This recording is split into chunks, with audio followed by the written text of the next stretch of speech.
No woman ever wants to hear the words, I want a divorce. You gave your life to this man, you built a beautiful life together, you had children, you had this lovely world. And then it all came crashing down. You know, these are literally the worst words you can possibly hear. And so if you want to learn what to do next in this really difficult situation, make sure you keep watching. The first step that you want to take is more from a communication perspective. And what we really want to do is we want to clarify his points of view and to not criticize in any particular way. See, naturally, when you are feeling this level of pain, your brain is going to be in survival mode. You're going to be in defensive mode. And that's going to result in reactions that are probably not going to be for your highest good. You see, marriages don't just get to this point. There are a series of micro steps that happen along the way that eventually you get to a tipping point where you say, you know what, I just don't see this happening. I don't see a future for us.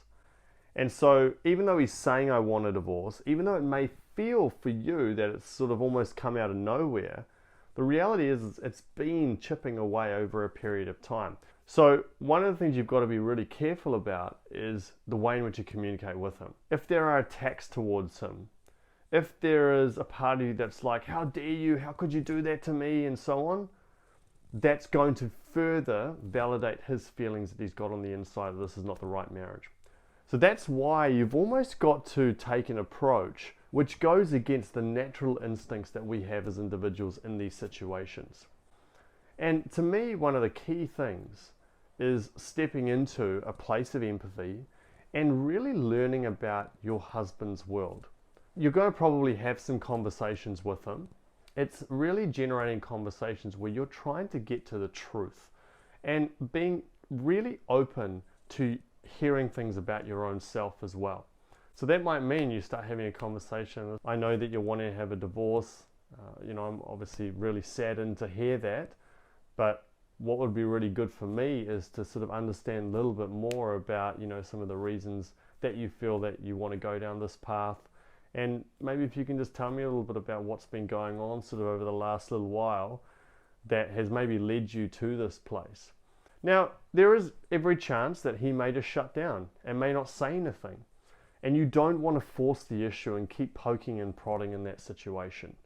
And also using language such as, okay, so if I understand you clearly, so you're saying that, there have been times in the past where I may have been coming across a little bit angry, or you feel like maybe over a period of time we've just disconnected and not really had any sort of connection at a deeper level. Are you feeling like that's the part that has played a big role in terms of us sort of declining? Is that what I'm hearing? And then if he says something like, yeah, it is, you might say, okay, well, look, thank you so much for sharing that. I really appreciate it. I know it's not easy to say that, but I really, really appreciate it. Now, if you say those sorts of things and you use it in that sort of tonality with that sort of language, there's a much better chance of him opening up and not resisting you on any level. And that's a really important distinction to make, because I think a lot of the time, as human beings, we ultimately want to be right. And if you can get away from being right and focus more on actually learning about where that other person is at, then suddenly you start opening up dialogue. He then starts to feel like there's a bit of a safe environment there. The second step that you want to take is to really get a dose of reality. And this is in no way meant to be a criticism for anyone, but I think a lot of the times people often feel like this marriage just ended, I don't know where it happened, I don't understand what happened, it just all came out of nowhere. And even when people I talk to tell me that initially, when we go a little bit deeper, we actually realize that there are things that have happened over a period of time, or there were certain red flags at that time that suggested that something was not quite right, but often they ignored it. They didn't want to bring it up at all. They didn't want to have those tough conversations. They don't want to talk about it. They just want to sweep it under the rug, because that is what most people in society do with any problem. We sweep it under the rug. So you've actually got to get a dose of reality. And what that means is really doing a stock take and really learning about what part did both parties play in effectively getting the marriage to its current state. Because we don't like to take responsibility as people. It's just something that a lot of individuals, in my experience, fail to do. It's really important that you do take ownership. It doesn't mean that you bring yourself down, you step into the energy of blame. It's more about taking responsibility. How did you communicate? Did you find yourself getting angry and grumpy, or getting, snappy at him from time to time, and vice versa? Did you find yourself putting your energy into the kids, and did he end up putting all his energy into the kids, or maybe into work, or maybe you put your energy into work and then neglected the relationship? It's really important to, understand that, and you probably will get more of an insight in point one when I talked about having those conversations. When you have that conversation with him and learn more about it, you'll get more of an insight into actually what's been going on within the marriage. So learn to take responsibility of your side of the fence, understand what's been going on in the marriage over a period of time, and as you do that, it's going to help you to gain more clarity on how things have got to this current point, because acceptance is the precursor to any kind of transformation. When we get to a place of acceptance, we actually have the ability to move forward. If we're resisting what's happened in the past, then we stay stuck in the past. We're never able to actually progress. 3, you have to be aware of your inner critic. In these situations, especially women in my experience, there is a huge amount of guilt that is held onto when the husband wants to go and have a divorce or separation or whatever it may be. Why? Throughout history, women have typically taken on more of those nurturing roles. In other words, they've gone out there and looked after their children, taken care of the household, the family environment, and so on. So very much the energy is about giving beyond themselves.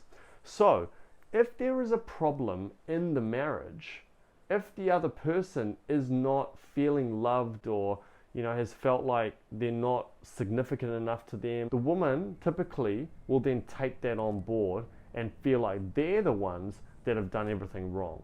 And they feel horribly guilty about so many things. Guilty that they didn't fill that, quote unquote, the love tank up. Feeling guilty that, they didn't have enough, physical intimacy. Feeling guilty that, they were maybe a little bit critical at times. Huge amount of guilt is taken on. Too much, to be perfectly honest, in my experience. And the reason is because for a lot of them, they're very much in this survival place. And when we're in survival mode, our ego, so we have 2 parts to ourselves, our ego and our spirit. Our ego then goes to town on us and becomes really harsh, really critical, and that inner critic just takes over. It prevents us from being loving towards ourselves. It is absolutely brutal. And I always find it really interesting how human beings, if you said to them that the dialogue that's going on in their own mind, would you say that to someone else? There's no way on the planet they will often do it. Sure, there are some individuals, but on the whole, most people are far more brutal on themselves than they are to others. And so we've really got to develop a much better relationship with our own self. You have to be aware of that inner critic. Now, how do we do that? Well, one of the questions that I often ask myself, if ever I'm finding myself in that place where I'm being critical and quite harsh on myself, I ask myself, what benefit am I getting out of these negative thoughts that I'm holding on to right now? Now, some of you might sit there and go, well, there's no benefit, like it's horrible, it feels terrible. And yes, it feels horrible, but there is always an internal benefit as a result of that. Now, to give you an example of what these internal benefits might be, it might be that you felt like you're inadequate, you're not good enough as a human being, and you've always felt this way for a long period of time. So these thoughts that are being created right now are simply a reflection of the beliefs that you've held onto over the years, and it simply aligns with who you believe you are. For example, if I feel like I'm not good enough, if I'm having thoughts of, wow, I'm amazing and everything's so wonderful, it may seem like that's a good thing, but for a lot of people, it's very hard to hold on to because it's so different. It feels foreign to them. I've always had this negative dialogue on the inside, and so suddenly, if you're someone who is having all these positive thoughts, it's like, okay, this kind of feels a bit weird. Does that sound familiar at all? Because I know for me, that's been a huge challenge that I had to deal with and overcome when I was younger.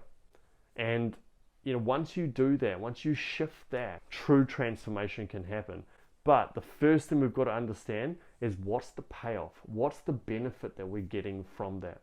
So it may be the inadequacy feelings, or it might be you're holding on to a lot of anger. And the anger might be, I'm so pissed off at myself. How could I do that? I screwed up so much. It was my fault. And once again, people who are typically used to operating with anger, if that's how they've been conditioned and that's how they've approached life throughout the years, well, guess what? This is going to continue to feed that. And what I'd encourage you to do is, if you can recognize the payoff now, just post it down below in the comments section. I'd love to hear from you, understand the challenges that you're going through, and I'll make sure I respond to every single one of your comments. And to take this further, the fourth step that you really want to engage in is inner healing. To me, the inner healing work is everything. It's 90% of the work when it comes to marriages. Now, a lot of people know this intellectually, but they don't connect with it emotionally. And the reason is, it's because it's not something that feels tangible in that moment. In the moment, we want the marriage. That's the thing that we want badly. We want the husband. We want to hold them. We want to love them. We want to connect with them and so on. But, working on your own self is almost just like, oh yeah, no, I really kind of want that, but really I want the marriage, if we're honest with ourselves. But it actually needs to be the other way around. It needs to be prioritized. It works in the opposite way to what we actually think. We think we want the marriage, let's get the marriage, and then we will do all the healing work and make sure we show up in the best possible way. Doesn't work that way. So you've got to actually start doing the inner healing. Now, what does that mean? It means, what are our emotional patterns that we run?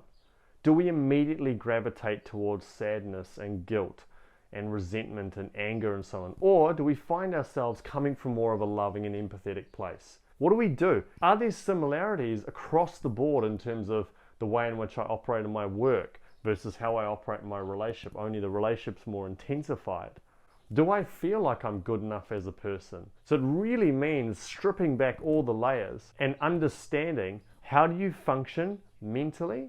What are your belief systems? What are the rules that you've got in your mind in terms of what things mean in your life? And also, at a deeper level, what are some of those core wounds that you're holding on to? Core emotional wounds. In other words, feelings of inadequacy, feelings of abandonment, feelings of betrayal, and so on. How much do those play a part in your life? Because when you understand that and you actually really heal that at an emotional level, then it's quite incredible. The most profound shifts occur and you really start to feel way more at peace, way more calm. You don't react in the same ways that you may have had done in the past. And what I notice, as you shift, the other person starts to notice that. And for those of you who are thinking, well, but hang on, I never see him, so how does he know if I'm making these shifts? One of the things I really believe in is that when we shift emotionally, we then give off a different vibe and we start to attract different circumstances into our lives. And I notice that in these situations, for a lot of you, you may have kids together. And so when those interactions occur, whether it be over the phone or text or, even in person, there's a different energy around it. There's a different feeling around it, and they can often pick up on that as well. So the inner healing work is absolutely paramount. And as you do that, as you evolve that path, things can radically shift in a beautiful way. So I hope everything I've said so far makes sense. If you've liked this video, make sure you hit that like button below. If you want to get more videos like this, hit that subscribe button.